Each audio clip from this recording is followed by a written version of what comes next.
গত বছর ৩০শে জুলাই মঙ্গলবার ২০২৪ পুরো দেশ জুড়ে নেমে এসেছিল এক থমথমে পরিস্থিতি। রাজপথে, ক্যাম্পাসে, আদালতের সামনে অসংখ্য মানুষ, মুখে বাঁধা লাল কাপড়, হাতে প্ল্যাকার্ড আর হৃদয়ে একটাই দাবি, বিচার চাই। এই প্রতিবাদ ছিল কোটা সংস্কার আন্দোলনকে ঘিরে সংঘর্ষে নিহতদের স্মরণে। তাদের জন্য ন্যায় বিচার চেয়ে নীরব মিছিলের ঢেউ ছড়িয়ে পড়ে রাজধানী থেকে গ্রামগঞ্জ পর্যন্ত। প্রতীকী এই মিছিলে ছিলেন শিক্ষক, সাংবাদিক, সংস্কৃতিকর্মী, লেখক, ছাত্রছাত্রী, সবাই এক কাতারে। ফেসবুকে প্রোফাইল ছবির ফ্রেম লাল করে হাজারো মানুষ জানিয়ে দেয় তাদের অবস্থান। লাল মানে প্রতিবাদ, লাল মানে প্রতিজ্ঞা, আর লাল মানে আমরা ভুলে যাইনি। অন্যদিকে সরকার সমর্থকদের কেউ কেউ প্রোফাইলে যোগ করেন কালো ফ্রেম।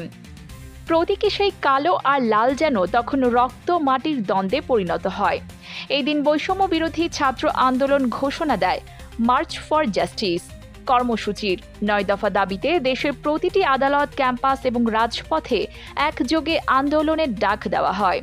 ৩০শে জুলাইয়ের ঘটনাগুলো দেশের গণ্ডি পেরিয়ে পৌঁছে যায় আন্তর্জাতিক মহলেও। জাতিসংঘ মহাসচিব নিজেই এক বিবৃতিতে বাংলাদেশ সরকারকে স্বচ্ছ ও নিরপেক্ষ তদন্তের আহ্বান জানান। প্রতিবাদ থামে না, থেমে থাকে না শিল্পও। সেই দিন দেশের তরুণরা ছড়িয়ে দেয় কবিতা, ছবি, গান আর আবেগে ভরা বার্তা। এই তারিখটা শুধু ২০২৪ নয়, স্মরণ করিয়ে দেয় ২০২৩ সালের ৩০শে জুলাইকেও। সেবারও বাংলাদেশে চলছিল গুম, খুন, চালের দাম বৃদ্ধি সহ নানান ইস্যুতে প্রতিবাদ। তখনও তরুণরা ফেসবুকে চালিয়েছিল। এই ধারাবাহিকতায় ২০২৪ সালের ৩০শে জুলাই হয়ে ওঠে প্রতিবাদের এক প্রতীক, এক প্রেরণা। এটি প্রমাণ করে তরুণরা মুখে কাপড় বাঁধলেও তাদের প্রশ্ন থেমে থাকে না। ৩০শে জুলাই মানেই শুধুই একটি দিন নয়, এটি এক প্রতিজ্ঞা যে অন্যায় যত শক্তিশালী হোক না কেন, প্রতিবাদ থেমে থাকবে না। এই তারিখ আমাদের শিখিয়ে দেয় নীরবতা কখনো সম্মতির নাম নয়, আর ন্যায় বিচার না পাওয়া মানে অন্যায়ের সামনে মাথা নত করে থাকা নয়।